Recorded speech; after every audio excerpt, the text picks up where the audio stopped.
I have 3 important, exciting announcements to make. First of all, I want to say thank you for enduring a very challenging 2020.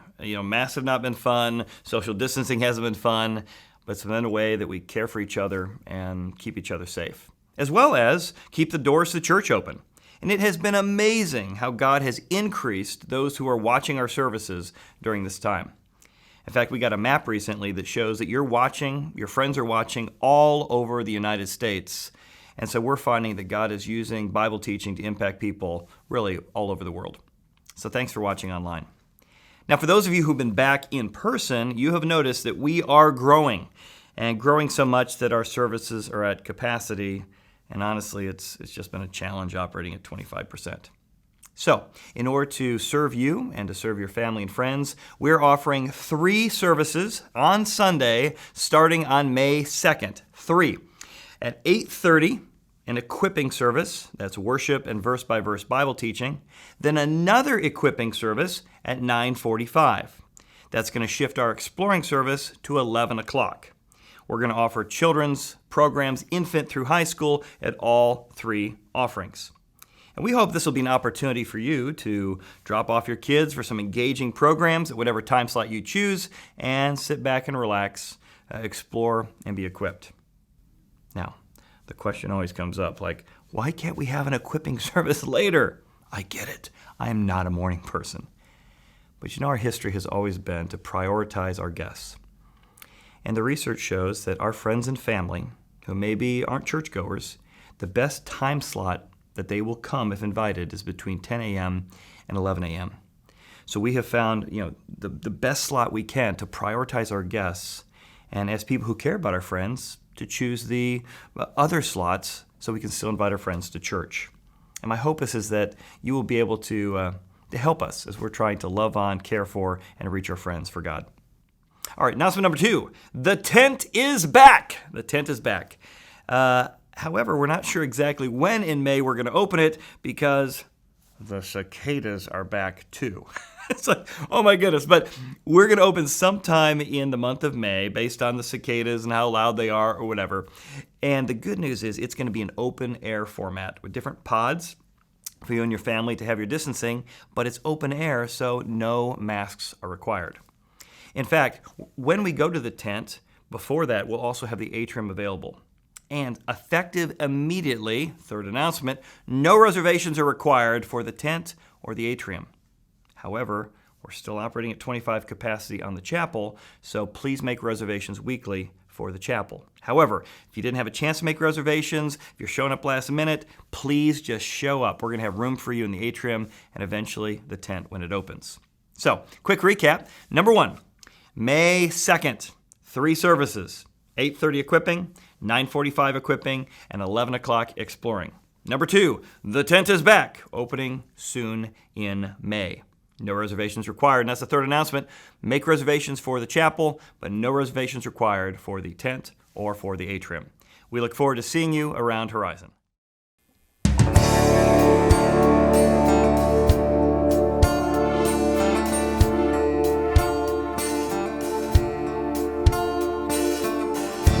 I can feel it coming in the air tonight. Oh Lord, I've been waiting for this moment all my life. Oh Lord, can you feel it coming in the air tonight? Oh Lord, oh Lord.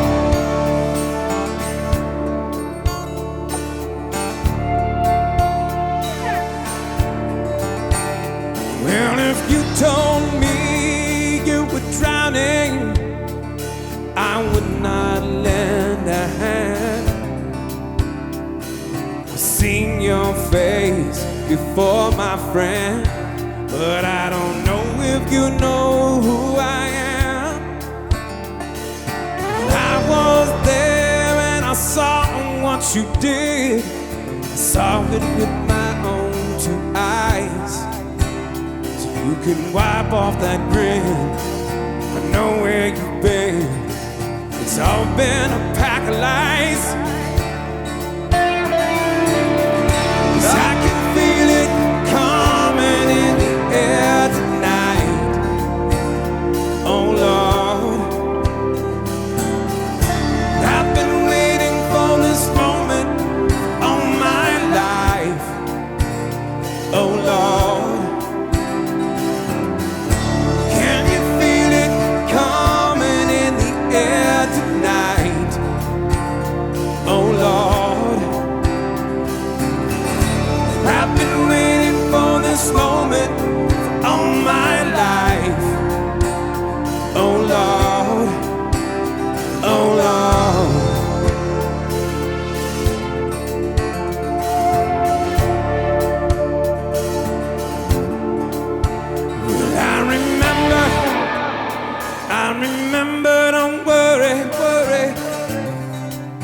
How could I ever forget? It's the first time, the last time we ever met. But I know the reason why you keep your silence up. No, you don't fool me. The hurt doesn't show, but the pain still grows. It's no stranger to you and me. 'Cause I can feel it coming in the air tonight. Oh Lord, I've been waiting for this moment all my life. Oh Lord, can you feel it coming in the air tonight? Oh Lord, I've been waiting for this moment for all my life. Oh Lord, oh Lord, oh Lord.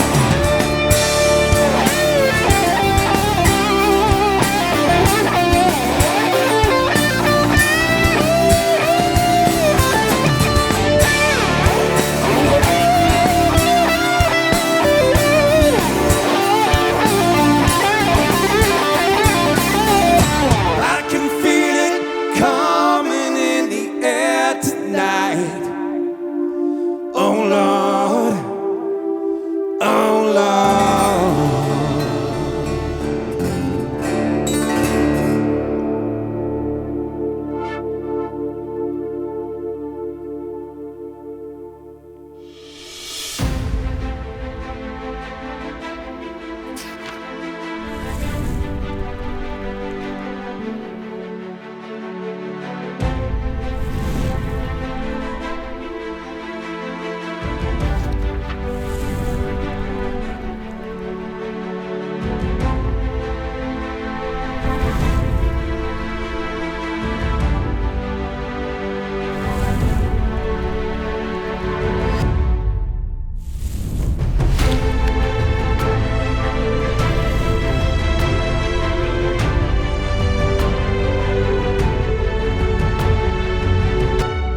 Today in our series, Novel Ideas, we're looking at why some novels stay the test of time and other novels are ultimately forgotten.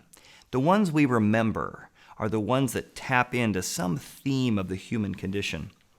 And long before these authors put pen to paper, God explored many of these same themes many, many years ago, centuries even, in the scriptures. Today we're going to look at a novel known for its staying power. It's The Count of Monte Cristo.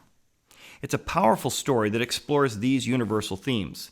It's written in 1844 by a man by the name of Alexandre Dumas, and it tells the story of Edmond Dantes, a naive merchant who falls in love with a beautiful Mercedes. Now they're about to be married, and little does he know that his three closest friends have become jealous and have decided to take him down. In fact, they accuse him of treason. He ends up getting a life sentence and imprisoned in a brutal place called Chateau d'If. But it's here that he befriends an elderly priest by the name of Faria. Now, Faria educates him, trains him, and then tells him of a hidden treasure. Well, Faria ultimately dies. Edmund escapes. He swims his way away from the chateau, and he finds the treasure and finds himself filthy rich. However, he's obsessed with revenge. He's going to go get his revenge on his former friends rather than enjoying the fortune and enjoying his freedom.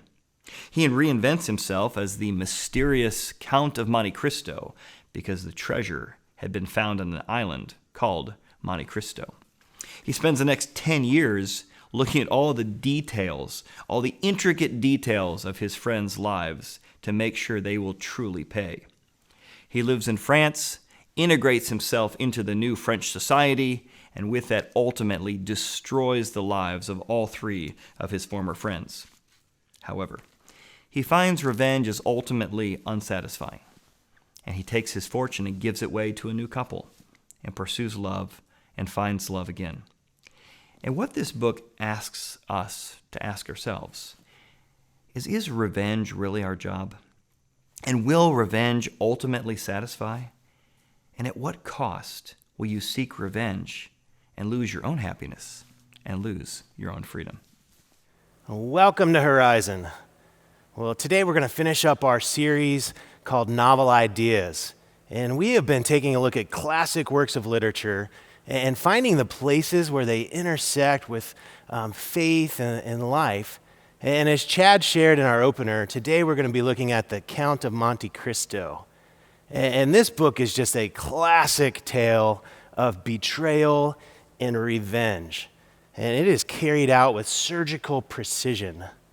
But my hope is to give us a little more than a caveman commentary on revenge. You know, something that goes a little like, revenge bad, forgiveness good, right? Because we kind of know that. That's what our moms or dads maybe taught us growing up. Well, today I'm going to try to turn it a little bit and look at the Count of Monte Cristo more through the lens of betrayal. And the song that we started with, that Phil Collins classic, I mean, man, is that heavy, right? You can feel the angst in every single word. And I don't know if you know this, but Phil wrote that song in the middle of just a bitter and ugly divorce. And the pain from that divorce certainly comes through when you listen to it. And betrayal is interesting. So there's so many wounds that life is going to afford us, too many, unfortunately. But betrayal has this special power to be extra painful because by definition, it comes from the words or the deeds of someone that we know, someone that we trust, even sometimes someone we love. And maybe you've been there. Maybe you've felt the painful sting of betrayal in a marriage. Maybe you felt the pain of betrayal in a friendship or a work relationship. Well, I don't know about you, but when I feel betrayal and it hits me, my first instinct is the R word. Like, I just want to strike back. Like, I crave revenge, like I crave Chick-fil-A on a Sunday, right? Like, I just want to get even. And I think that instinct we all have is why the Count of Monte Cristo is so popular. It has been turned into a movie 24 times since it was written over 150 years ago. But it's a cautionary tale about revenge at its core, and it reminds me of a quote by Frederick Buechner, an author. He says this, it says, "Of the 7 deadly sins, anger is possibly the most fun. To lick your wounds, to smack your lips over grievances long past, to roll over your tongue the prospect of bitter confrontations still to come, to savor to the last toothsome morsel both the pain you are given and the pain you are giving back. In many ways, it is a feast fit for a king. The chief drawback is that what you are wolfing down is yourself. The skeleton at the feast is you." That Buechner, with such vivid imagery, paints the picture of revenge, that it's called sweet revenge for a reason, that it tastes good to think about it and even sometimes to dole it out. But in the end, the only victim is going to be ourselves. And in our tale today, the protagonist, Edmond Dantes, as he finishes up extolling all his revenge, he is going to be left still amazingly broken and amazingly empty. That revenge is always going to come with a hefty price tag, and that is the cost of our heart. So today, I'm going to pose 3 questions that we can ask ourselves the next time betrayal shows up at our doorstep, to hopefully avoid doubling down on that pain. And the first one is this: when betrayal hits, will I crumble or will I stumble?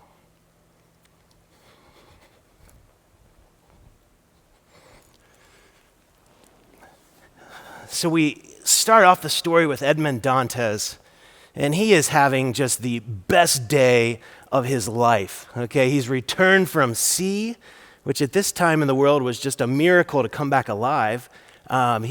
He rekindles with his old love, Mercedes, the prettiest girl in town, and he proposes to her, and she says yes. I mean, everything is going Edmund's way. Then he learns that he is going to be the new captain for the Pharaoh, which is the boat he's been at sea for months. And he is going to be the youngest captain ever to head this ship. He's only 19 years old. So everything is going Edmund's way. I mean, it is blue skies, birds chirping, amazing times. But unfortunately, 3 of his friends are also taking notice. Okay, and they are not happy for Edmund like a good friend should be. In fact, they hatch a plan where they are going to turn Edmund in as a traitor. And it's totally fabricated, but their jealousy burns so deep that they're going to betray their friends. So in a blink of an eye, Edmund is going to go from having the best day of his life.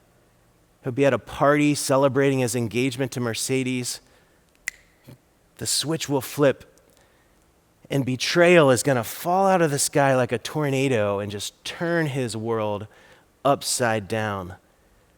The soldiers will arrive, they'll put him in handcuffs, they will take him off to a kangaroo court before a magistrate.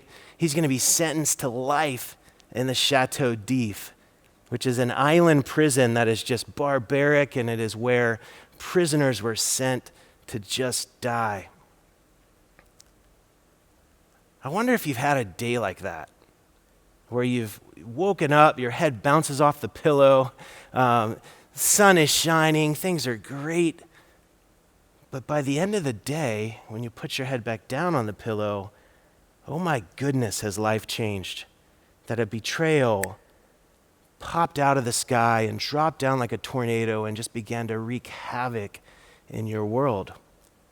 Well, that's what's going on here with Edmond Dantes. And as he begins to take up residency here in the Chateau d'If, we get a little glimpse into how he's doing. It says, Dantes passed through all the stages of torture natural to prisoners in suspense. He was sustained at first by that pride of conscious innocence, which is the sequence to hope. Then he began to doubt his own innocence, which justified in some measure the governor's belief in his mental alienation. And then, relaxing his sentiment of pride, he addressed his supplications not to God, but to man. God is always the last resource. Unfortunates who ought to begin with God do not have any hope in him until they have exhausted all other means of deliverance. So we learned that Edmund initially is his spirits are lifted by his innocence, that he's thinking, surely somebody's going to realize I'm not a traitor. And then he starts to doubt that. And then he starts to reach out to anybody who will listen, any man that could help him. He's trying to find help, and he's finding nothing at all. And then the minutes become hours, and the hours become days, and the days become weeks, and the weeks become months, and the months become years. And before Edmund knows it, he's been in the Chateau d'If for 6 years. 6 years. And probably much longer than it would take me, Edmund begins to crumble beneath the weight of this betrayal. And he hatches a plan. It says, Dantes says, I wish to die. And he had chosen the manner of his death. And fearful of changing his mind, he had taken an oath to die. When my morning and evening meals are brought, thought he, I will cast them out the window, and they will think that I have eaten them. So his plan here, he's going to starve himself to death. He is completely out of hope. And I would imagine that there's someone listening to me right now who that's where you're at. That maybe it's a betrayal, maybe it's something else in your life, that you are just completely empty on hope. And I want to promise you that there is hope. And this character, Edmond Dantes, he reminds me, his story, very much of the real person, Jesus Christ. Okay, Jesus comes and he lives a perfect life, and just like Edmund, he's betrayed by his friends. Just like Edmund, he's going to be captured in the night, taken away to a kangaroo court, and sentenced to death. Right? Just like Edmund, Jesus' life is going to go from like the best week ever, where he enters Jerusalem on a donkey, which sounds pretty cool. Everybody's screaming his name. They're shouting, Hosanna! They're laying down palm leaves on the road. He enters with so much regal and royalty like a king. But then just like Edmund, out of the sky, that betrayal tornado is going to fall down in the midst of his week, and chaos is just going to ensue. Okay, he is about to face betrayal by his friends. He's about to face unthought of, unfathomable torture and physical pain. And we know that Jesus was fully God, but at the same time, he's fully human. He was going to face and feel all of these emotions, but also all of these physical pain. And we get a glimpse into Jesus' mind and what he's thinking in the midst of this. It says, as he was withdrawn from them about a stone's throw, and he knelt down and prayed, saying, Father, if it is your will, take this cup away from me. And he's in agony, and it says that he's sweating so much that his sweat's becoming like great drops of blood. And here maybe we're seeing Jesus, and you could read this as a critic and start to think, well, maybe he's about to crumble, right? Like maybe those are the cracks. Take this cup away from me, agony. Those are the cracks of a crumbling man. Maybe the weight of this betrayal, the weight of the future pain he's about to experience is just going to crush him. But as pastors do, I left out a little line that we're going to look at now to see what's really going on in Jesus' mind here. So we go back, nevertheless, we go back, Father, if it is your will, take this cup away from me.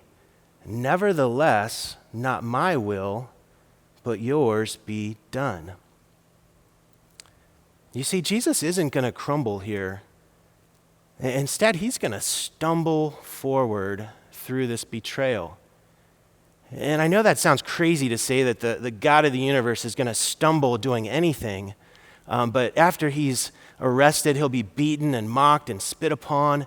And that same city he entered with such triumph only days before, he is now going to be forced to drag a huge beam, the wood from the cross that will kill him, through the streets. And friends, it's not going to be regal and royal. He's going to stumble, and he's even going to fall. And the God of the universe is going to need help carrying this wood up the hill where he'll be executed. And I think for us, though, there's a great piece of wisdom in that. That sometimes as we begin to make our ways away from a betrayal, that those steps, they're not always going to be a prideful strut, right? Where you're just like, yeah, moving on. No, very often, they're going to be an awkward stumble. And that's okay, right? An awkward stumble away from betrayal always beats a complete crumble. I'll always take it. And here's the good news, too. It's in those moments where we're taking those feeble and sometimes blind steps away from a staggering betrayal. It's in those moments where Jesus wants to meet us. In Psalms, it says this. It says, the Lord is close to the brokenhearted. He rescues those whose spirits are crushed. And when you've been betrayed, my goodness, aren't those the two words that you feel most? That you're brokenhearted and you're crushed? Well, that is right when God wants to draw near to you like a good father. And the best part is that, like, who better to draw near than Jesus, who knew and knows the sting of betrayal just like we do. So will I crumble or will I stumble the next time betrayal hits me? Well, that brings us to the second question I want to pose today. It's when betrayal hits, will I be consumed by hate or by hope? Okay, so we pick up with Edmond Dantes, and he is committed now to this hunger strike that's going to lead to his own death. Okay, and he is now days into it. He's starting to feel delirious. The lights are starting to grow dim in his mind. And he starts to hear this scratching, okay? This shh, and it's in the walls. And at first he's thinking, it's just my roommates, the rats, right? Like they're always scratching. But then it becomes more predictable. And it goes on for hours. It'll stop. It'll come back the next day. And then the scratching moves to the floor. And it's underneath him. And he's hearing shh, shh. And he's starting to realize that someone is trying to dig their way in to his cell, right? And he hasn't had visitors for a while, so he's kind of up for this. So he starts digging too, right? And in the middle, they're going to meet. And then out from the floor is going to pop this Italian man, okay? And crazy, this man named Faria is going to pop out of the floor, and he is much older than Edmund, and they call him the Mad Monk. He's a retired priest that has been sent to the Chateau d'If because of political views.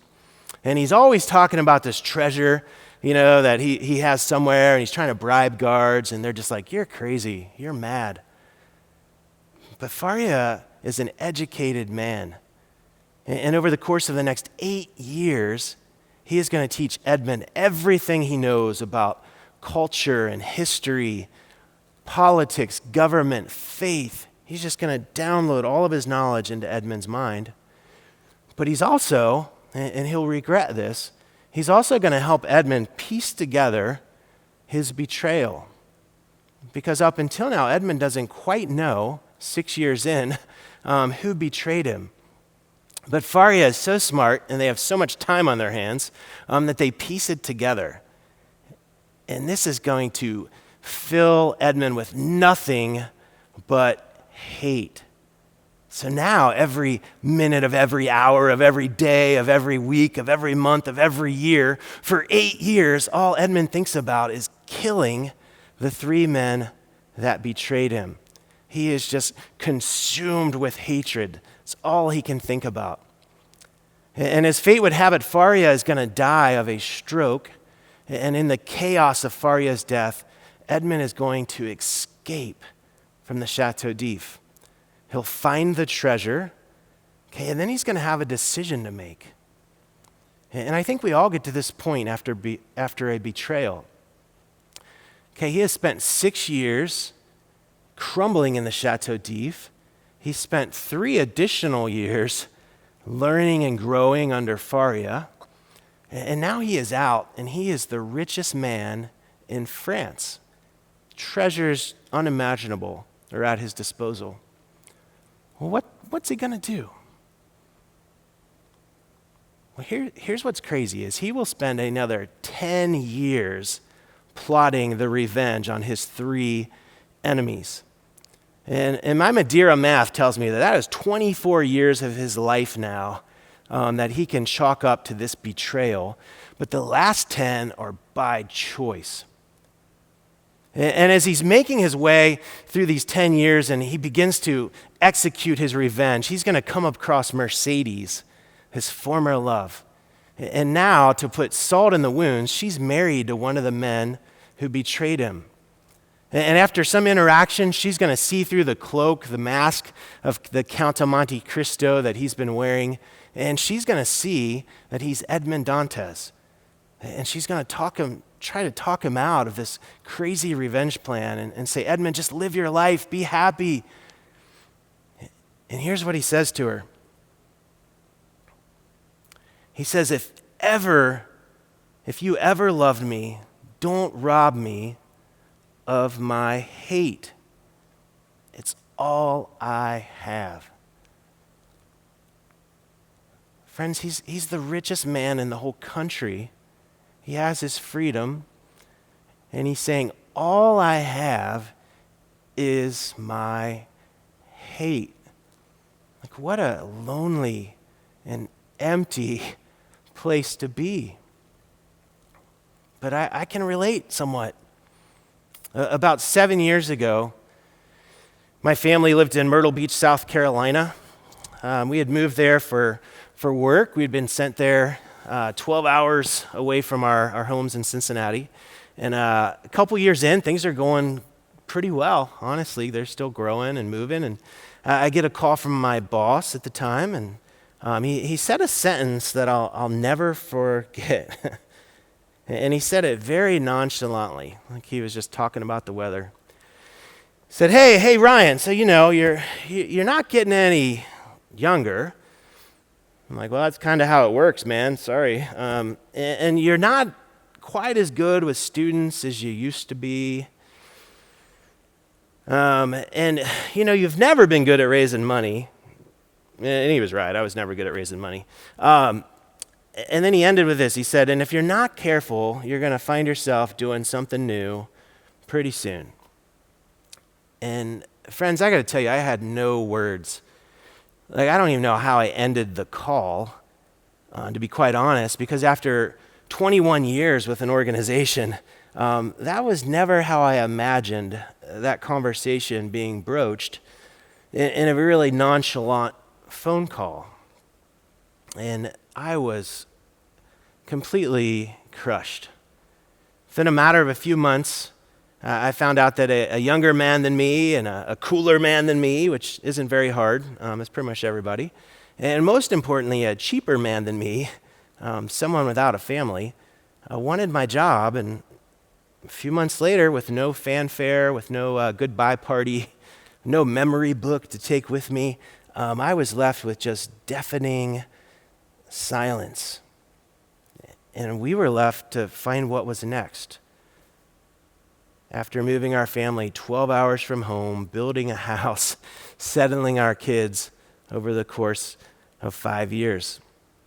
And I got to tell you, I wanted to just crumble, or better analogy, I wanted to melt into a puddle and just exist, right?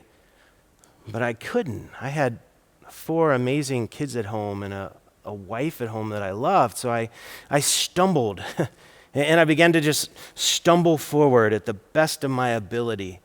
And God in his goodness, and it was an awkward stumble, let me tell you, God in his goodness, though, led us back to Cincinnati and led me to Horizon. And I can say this honestly, it led me to what I would call the best job that I've ever had. Way better than what I did for 21 years. But let me tell you, I was angry. Okay, and I'm pretty even-keeled, so it didn't show or pop out a whole lot of times. And no, I didn't have some crazy revenge plan, like the Count of Monte Cristo. But the anger was always there. And one day in counseling, the counselor I was meeting with said, hey, Ryan, let's do an exercise. I want you to write a letter to your former boss and share everything you would like to share with him. But we're not going to mail it because we're not like totally crazy. But just do that. And I did it, and let me tell you, like the emotions that poured out onto that paper, the hurt that poured out onto that paper overwhelmed me. It just surprised me. And I realized in that moment that, man, I've been paying a huge price to carry this hatred. It was coming at the cost of my mental health, my spiritual health, my relationships. And I knew I had to let go. I had to stop being consumed by hate and start being consumed by hope. The hope that God had redeemed this betrayal into, again, just a better place for me and my family. It makes me think of Jesus. So who more than Jesus could have had a right to be angry? Right? Like he came to earth, he healed people, fed people, raised people from the dead. All he got eventually was killed for it. So you would imagine like, man, who more could be angry than Jesus, right? Well, after Jesus has prayed in the garden and he's about to be captured, okay, the guards are coming for him. Jesus' disciples have been a little confused about what's been going on for a while, so they think it's about to go down. Okay, they think like lightning bolts are about to start coming out of Jesus' eyes and flames are going to come out of his mouth and he's really going to start, kicking some tail. So one of his men is going to pull out a sword, Peter, and try to cut off the head of one of these guards, and he's going to miss and just catch the ear. But Jesus is going to say this to him. He's going to say, Peter, put your sword in its place, for all who take the sword will perish by the sword. Or do you think that I cannot now pray to my Father, and he will provide me with more than 12 legions of angels? How then could the scriptures be fulfilled that it must happen thus? So Jesus is saying, hey, Peter, I'm not consumed with hate. Like if I wanted to exact revenge, like I could call in 72,000 angels. That's what 12 legions are. And I could do it with a whisper. And I would extol revenge that would make the Count of Monte Cristo look like a children's lullaby. But I'm not consumed by hate. I'm consumed by hope. I'm consumed by the fact that this must happen so that I can free you, Peter. I've got to face this so that I can save you, Peter. That Jesus is consumed by hope in this moment, not by hatred. So the next time betrayal hits, ask yourself that question. Will I be consumed by hatred, or will I be consumed by hope? And that leads me to my last question. When betrayal hits, will I seek revenge, or will I seek restoration? And here's what I mean by restoration. I don't mean restoration with the person who betrayed you. Sometimes that's possible. A lot of times it's honestly not. I really mean restoration of your heart. That betrayal is an amazing wound. It creates a huge cavity in your heart. And moving on, do you want to settle for revenge? Which is really what I think revenge is. It's a less than. You're settling for something. Or do you really want restoration? Do you want your heart to be restored? So after Edmond Dantes has poured out all of his wrath on his enemies, again, we're now 25 plus years into this betrayal. He has done everything he ever imagined. The sweet revenge has rained down from heaven like lightning on everyone. He is going to stop. And he is going to begin to count the costs. He's going to begin to think of all of those years wasted. He's going to feel that I don't feel any better. I've killed people. I've done everything I wanted, and I still feel horribly empty. And he's going to see all the collateral damage that he's caused. And he's going to say this, "Fool that I am," said he, "that I did not tear out my heart the day I resolved to revenge myself." And do you catch that? That he uses the word heart, which is really helpful for my hypothesis, so thank you for that. That he's saying, hey, this 24-year experience, some of it falls on me, I had no control over, some of it is my fault, but in the end, I wish I could totally just take my heart out the day that I said I was going to revenge or avenge myself. That there was no peace in it for him whatsoever. Well, I want to end here by getting a little practical. We've talked a lot of theory, and I want to end with giving you some practical thoughts, okay? And these aren't mind-blowing, but they were helpful for me. I have an author that I like named John Acuff, and he has a quote. It says that to control the things that you can, but control your response to the things you cannot. And obviously, there's a whole lot of things in the things I cannot control column, especially these days, but one of them is certainly betrayal. Right? Like I have no control over a betrayal by a spouse, a friend, a family, employees, business partners. Like betrayal just drops out of the sky again like a tornado. But I can control my response to that betrayal. I have full control of that. And if I want, I can seek revenge, but it's certainly going to come with a cost, right? It's certainly going to cost me my peace, my joy, my mental health a lot of times. I would argue my spiritual health. It's going to impact my relationships. It's really going to come at the cost, as Edmond Dantes just said, of my heart. Or I can look for recovery or restoration. That ultimately what I want is I want my heart to be restored again after this betrayal. And restoration is going to come in three ways, is what I've found. Okay, it's going to come in healing for my wounds. That like, man, after I felt that betrayal after 21 years, I needed to talk to somebody. I needed to have good counsel and good friends, right? I needed to talk that out so that I could heal. That's the first thing that restoration involves. It also involves learning from my wounds, right? That not that the betrayals are all our fault, but what can we learn from them so that maybe we don't enter into that type of relationship again or put ourselves in a position business-wise again that, again, maybe not our fault whatsoever, but man, I want to learn from that. And then the last part of restoration is finding a new life with our scars. That betrayal certainly leaves scars. They don't just go away. We move on, but we still feel the pain and the scars from that wound. And again, it makes me think of Jesus. Okay, so Jesus he's captured that night.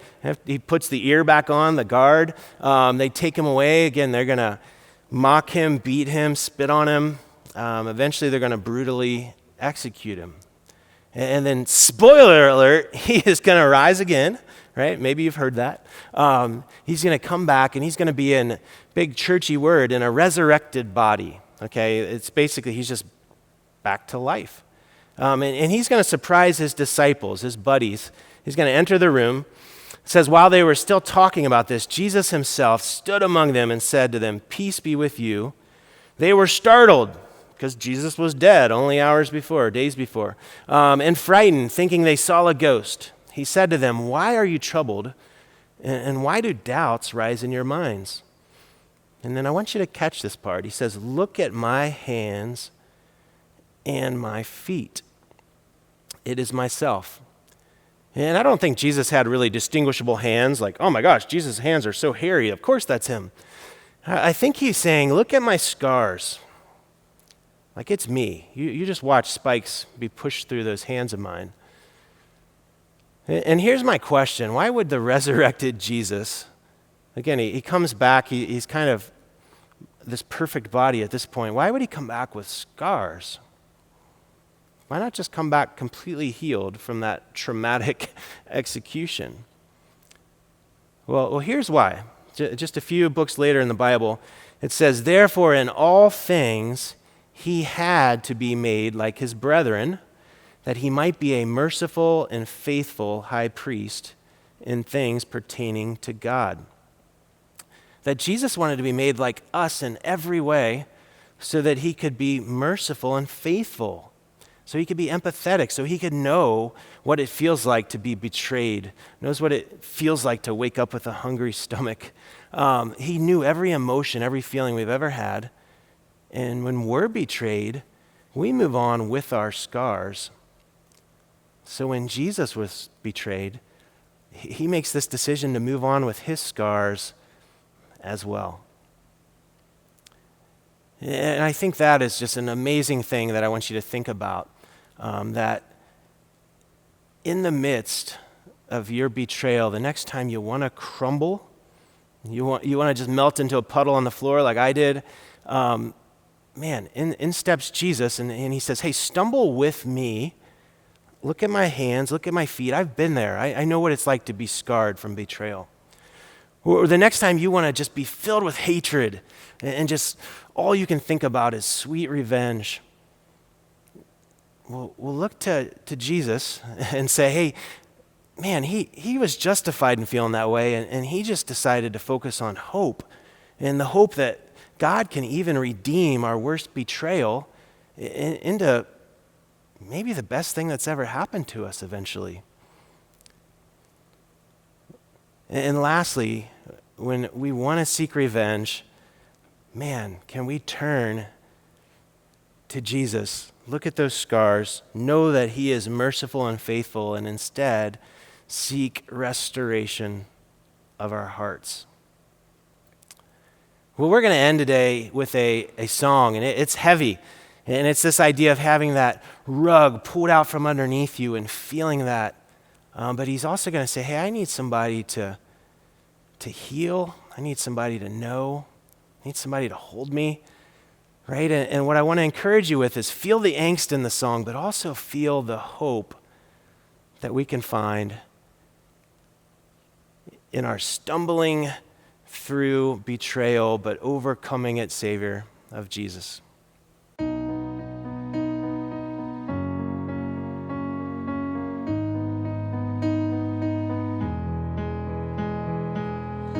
going under, and this time I feel there's no one to save me. This all or nothing really got away, you're driving me crazy. I need somebody to hear, somebody to know, somebody to hug, somebody to hold. It's easy to say, but it's never the same. I guess I kinda like the way you numbed all the pain. Now the day bleeds into nightfall, and you're not here to get me through it all. I let my guard down, and then you pull the rug. I was getting kinda used to being someone you love. I'm going under, and this time I feel there's no one to turn to. This all or nothing way of loving got me sleeping without you. I need somebody to know, somebody to hear, somebody to hug. Just know how it feels. It's easy to say, but it's never the same. I guess I kinda like the way you help me escape. Now the day bleeds into nightfall, and you're not here to get me through it all. I let my guard down, and then you pull the rug. I was getting kinda used to being someone you love. And I tend to close my eyes, but it hurts sometimes. I fall into your arms. I'll be safe in your sound till you come back around. But now the day bleeds into nightfall, and you're not here to get me through it all. I let my guard down, and then you pull the rug. I was getting kinda used to being someone you love.